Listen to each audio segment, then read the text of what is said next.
Hi friends அனைவருக்குமே வணக்கம். வங்கி வாடிக்கையாளருக்கும் அதே மாதிரி வங்கியின் மூலமாக வாங்கியிருக்கக்கூடிய அனைத்து விதமான கடன் உள்ளவர்களுக்கும் பார்த்தீங்கன்னா அதிரடியாக ஆர்பிஐ வந்து பார்த்தீங்கன்னா ஒரு 22 அவசர அறிவிப்புகள் வந்து பார்த்தீங்கன்னா இப்போ கொண்டு வந்திருக்காங்க. கட்டாயம் வந்து பார்த்தீங்கன்னா நீங்கள் வந்து இந்த 22 விதமான புதிய ரூல்ஸ் வந்து பார்த்தீங்கன்னா ஆர்பிஐ வந்து கொண்டு வந்திருக்காங்க. ஆனால் வந்து பார்த்தீங்கன்னா இதில் வந்து லோன் மற்றும் பிஸ்னஸ் பண்ணவர்களுக்கும் பார்த்தீங்கன்னா ஒரு மிகப்பெரிய விதிகளை வந்து மாற்றி ஆர்பிஐ வந்து புதிய விதிகளை வந்து பார்த்தீங்கன்னா கொண்டு வந்திருக்காங்க. இது இந்த வங்கியின் மூலமாக வாங்கியிருக்கக்கூடிய கடன்களும் அதே மாதிரி நிறைய விதமான கடன் வந்து வாங்குவாங்க இல்லையா? வந்து பார்த்தீங்கன்னா இது வரைக்கும் நம்மளுக்கு தெரிஞ்சது ஒரு மிகப்பெரிய வாங்குவது விவசாய கடன், நகை கடன், அதே மாதிரி புதிய விதமான ஹவுசிங் லோன், அனைத்து விதமான லோன்கள் வந்து நம்ம வந்து வங்கியின் மூலமாக தான் நம்ம வந்து பெறுவோம். அதில் வந்து பார்த்தீங்கன்னா அதிரடியாக ஆர்பிஐ வந்து இந்த வங்கிகளுக்கு அனைத்து வங்கிதாரர்களுக்குமே வந்து பார்த்தீங்கன்னா இப்போ ஒரு புதிய ரூல்ஸை வந்து கொண்டு வந்திருக்காங்க. ஒரு மிகப்பெரிய மாற்றத்தை வந்து கொண்டு வந்திருக்காங்க. பார்த்தீங்கன்னா வங்கி வாடிக்கையாளர்களுக்கு ஒரு மிகப்பெரிய ஜாக்பாட் அறிவிப்பாக தான் ஆர்பிஐ வந்து கொண்டு வந்திருக்காங்க. என்னென்ன அறிவிப்புகளாம் வந்து கொண்டு வந்திருக்காங்க, வந்து யார் யாருக்கெல்லாம் இந்த மாற்றங்கள் வந்து பொருந்தும், அதே மாதிரி என்ன முக்கியமான மாற்றங்களாக வந்து இது வந்து வந்திருக்கு. அதே மாதிரி 2026 இந்த நகைக்கடன் தள்ளுபடி தமிழகத்தில் ஆகுமா அப்படின்ற மாதிரி எதிர்பார்ப்போடு வந்து மக்கள் வந்து இருக்காங்க. இந்த 22 புதிய ரூல்ஸின் அடிப்படையில் தான் பார்த்தீங்கன்னா வங்கி வங்கிகள் வந்து பார்த்தீங்கன்னா மக்கள் கூட்டம் வந்து அலைமோதுது அப்படின்ற மாதிரி ஒரு பரபரப்பை வந்து ஏற்படுத்தியிருக்கு. இதை பற்றி இந்த வீடியோவில் நம்ம முழுமையாக பார்க்கலாம். அதுக்கு முன்னாடி மறக்காமல் நம்மளுடைய சேனலை சப்ஸ்கிரைப் பண்ணி பாருங்கள். வாங்க வீடியோக்குள்ளே போகலாம். வந்து பார்த்தீங்கன்னா அனைவருமே வங்கியின் மூலமாக வந்து பார்த்தீங்கன்னா வீட்டு லோன் வந்து வாங்குவோம். அதே மாதிரி பிஸ்னஸ்க்காக நிறைய தொழில் தொடங்குவதற்காக நம்ம வந்து கடன்களை வந்து வாங்குவோம். இது தொடர்பாக வங்கி கணக்கு உள்ளவர்களுக்கும் பார்த்தீங்கன்னா இந்த ரூல்ஸும் வந்து பொருந்தும். மொத்தமாக விதிகளை மாற்றி ஆர்பிஐ வந்து வெளியான 22 புதிய ரூல்ஸ் வந்து வெளியிட்டிருக்காங்க. இந்த ரூல்ஸை பொறுத்தளவுக்கு வந்து பார்த்தீங்கன்னா நம்மளுக்கு வந்து இந்த ரிசர்வ் வங்கி நாட்டின் பொருளாதார வளர்ச்சிக்காகவும் அதே மாதிரி தொழில் புரிவதை எளிதாக்கும் விதத்திலும் பார்த்தீங்கன்னா வங்கிகளுக்கு செலவுகளை குறைப்பதன் மூலமாகவும் இந்த வகையில் 22 புதிய திட்டங்களை வந்து அறிவித்துள்ளது. ஆர்பிஐ அறிவித்துள்ள இந்த விதிகள் வீட்டு லோன் அதே மாதிரி தொடங்கி பலவற்றில் முக்கியமான மாற்றங்களும் ஏற்படுத்தியுள்ளது. இந்த மாற்றங்கள் அனைத்துமே மக்களுடைய நலனுக்காக தான் இந்த ஆர்பிஐ வந்து நம்மளுக்கு வந்து ஒரு புதிய ரூல்ஸை வந்து கொண்டு வந்திருக்காங்க. இந்த புதிய ரூல்ஸ் விதிப்படி ஒரு நிறுவனத்திற்கு வங்கி அமைப்பு வழங்கும் 10,000 கோடி கடன் உச்ச வரம்பு நீக்கப்பட்டுள்ளது. இருப்பினும் வங்கி சார்ந்த கட்டுப்பாடுகள் தொடரும். அதாவது ஒரு நிறுவனத்திற்கு ஒரு வங்கி ஒரே கையெழுத்தில் 10,000 கோடி கடன் வழங்க முடியும். வங்கிகள் வேண்டுமானாலும் இதற்கு எதிராக விதி கொண்டு வரலாம் எனவும் இதுவரை இருந்த ஆர்பிஐ விதிகள் இனி வந்து இயங்காது அப்படின்ட்டு ஆர்பிஐ வந்து புதிய ரூல்ஸை வங்கி வாடிக்கையாளர்களுக்கு ஒரு அறிவிப்பை கொடுத்துருக்காங்க.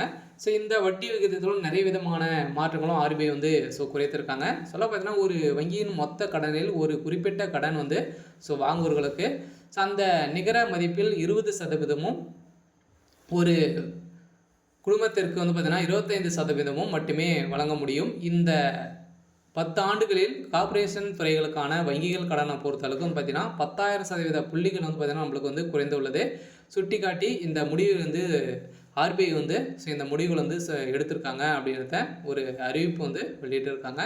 அதே மாதிரி இன்னொரு அறிவிப்புன்னு பார்த்தீங்கன்னா உட்கட்டமைப்பு திட்டத்திற்கு நிதி வழங்கும் நிதி அல்லாத வங்கிகள் அதேமாதிரி மீதான இடைகளை வந்து குறைப்பதன் மூலமாகவும் உட்கட்ட அமைப்புகளில் நிதி செலவை குறைக்கவும் மத்திய வங்கி முன்வந்துள்ளது.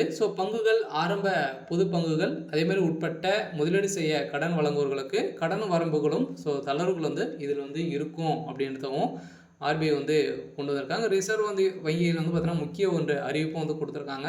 அது பங்குகளை அடமானம் வைத்து வங்கிகள் வழங்கும் கடன்களில் வரம்பை 20 லட்சத்திலிருந்து 1 கோடியாகவும் ஐபிஓ வந்து நிதி வரம்பை வந்து பார்த்தீங்கன்னா 10 லட்சத்திலிருந்து 25 லட்சமாகவும் உயர்த்தி ரிசர்வ் வங்கி முன்மொழிவித்தது. இதனால் பார்த்தீங்கன்னா பூடான், நேபாளம் மற்றும் இலங்கை சேர்ந்த குடிமக்களுக்கு இந்திய ரூபாயில் கடன் வழங்க வங்கிகளும் அனுமதிக்கப்பட்டுள்ளது. அதேபோல் வீட்டு லோன் அதிகம் வழங்கப்படும் ஊக்குவிக்கும் வகையில் விதிகளை வந்து தளர்வு முடிவு செய்துள்ளது. அதே மாதிரி வந்து பார்த்தீங்கன்னா மீண்டும் குறையும் கோல்டு லோன். அதே மாதிரி வந்து பார்த்தீங்கன்னா இந்திய ரிசர்வ் வங்கி 4வது முறையாக வங்கிக்கான ரோபோ வட்டி வந்து விகிதத்தை குறைக்க முடிவெடுத்து உள்ளதாக ஒரு தகவல் வெளியாகி இருந்தது. ஏற்கனவே வந்து 3 முறை வட்டிகள் விகிதத்தில் குறைக்கப்பட்ட நிலையில் ஒரு சிறிய இடைவெளிக்கு பிறகு இந்த 4வது குறைப்பு நிகழ்கிறது. ரிசர்வ் வங்கி இந்த செயலை தொடர்ந்து பல்வேறு வங்கிகளில் தங்கள் கடன் வட்டி விகிதங்களை குறைக்க தொடங்கியுள்ளது. இதனால் வீட்டுக்கடன் மற்றும் சிறு வணிக தொழில் கடனுக்காக வட்டி குறையும் வாய்ப்புள்ளது. இந்த கடந்த மாதம் ரிசர்வ் வங்கி ரோபோ வட்டி விகிதத்தை 50 அடிப்படை புள்ளிகள் குறைந்து 5.50% நிர்ணயித்தது. இந்த இதன் மூலம் பிப்ரவரி மாதமே வந்து பார்த்தீங்கன்னா நம்மளுக்கு முதல் வரை மொத்தமாக 100 அடிப்படையிலிருந்து புள்ளிகள் வட்டி விகிதம் குறைக்கப்பட்டுள்ளது. ரிசர்வ் வங்கி வட்டி விகிதத்தை குறைக்க போதிலும் பல வங்கிகள் இன்னும் இந்த பலனை முழுமையாக வாடிக்கையாளருக்கு செலுத்தவில்லை என குற்றச்சாட்டுகளும் எழுந்திருக்கு. இதன் நேரத்தில் தான் ஆர்பிஐ வந்து இப்போ புதிய ரூல்ஸை கொண்டு வந்திருக்காங்க. எந்த ஒரு வங்கி வந்து பார்த்தீங்கன்னா இந்த திட்டத்தின் கீழ் வந்து வட்டி குறைக்காமல் வந்து அதே வட்டியில் வந்து கொடுக்குறாங்க.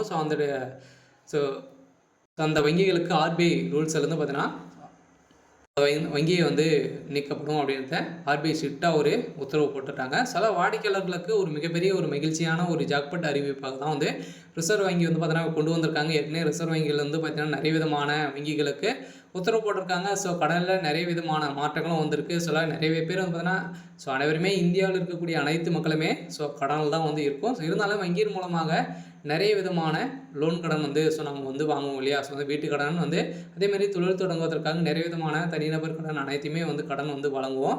அந்த கடன் தான் இப்போ ஒரு சில மாற்றங்கள் கொண்டு வந்திருக்காங்க. அதே மாதிரி வந்து பார்த்தீங்கன்னா இதில் வந்து கடன் வந்து வாங்குறீங்க, அதில் வந்து இஎம்ஐ ஆப்ஷனும் வந்து உங்களுக்கு வந்து இருக்கும். அதே மாதிரி நீங்கள் வந்து செலுத்தலை அப்படின்னா அடுத்தது வந்து பார்த்தீங்கன்னா நீங்கள் வந்து அடுத்த மாதம் 2மே சேர்த்து நீங்கள் வந்து செலுத்துகிற மாதிரி வந்து ஒரு சில குறைந்த வட்டியின் அடிப்படையில் நீங்கள் வந்து இஎம்ஐ வந்து செலுத்தலாம் அப்படின்ற மாதிரி ஒரு புதிய ரூல்ஸும் இப்போ கொண்டு வந்திருக்காங்க. சில கடன் வாங்குவர்களின் விருப்பம் இல்லாமல் வங்கிகள் தானாக முடிவெடுக்க முடியாது. அதே மாதிரி HDFC போன்ற சில வங்கிகள் வந்து வாடிக்கையாளர்கள் விருப்பத்தை கேட்டு செயல்படுகின்றன. ஆனால் சில வங்கிகள் இன்னும் இந்த தெரிவிப்பை வழங்கவில்லை. உங்கள் வங்கி இஎம்ஐ அல்லது கடன் செலுத்தும் காலத்தையோ குறைக்காத பட்சத்தில் உங்கள் கிளையில் ஒரு கடிதம் எழுதி உங்களுக்கு விருப்பமான ஒன்றை தேர்ந்தெடுக்க குறைக்கலாம் அப்படின்றது சொல்லியிருக்காங்க. இதில் வந்து பார்த்தீங்கன்னா நீங்கள் வந்து இஎம்ஐ ஆப்ஷனை பொறுத்தளவுக்கு ஒரு மாதத்துக்கு வந்து கட்டணும் அப்படின்னா உங்களால் முடியலை அப்படின்னா நீங்கள் வந்து ஒரு லெட்டர் எழுதி கொடுத்து எங்களால் வந்து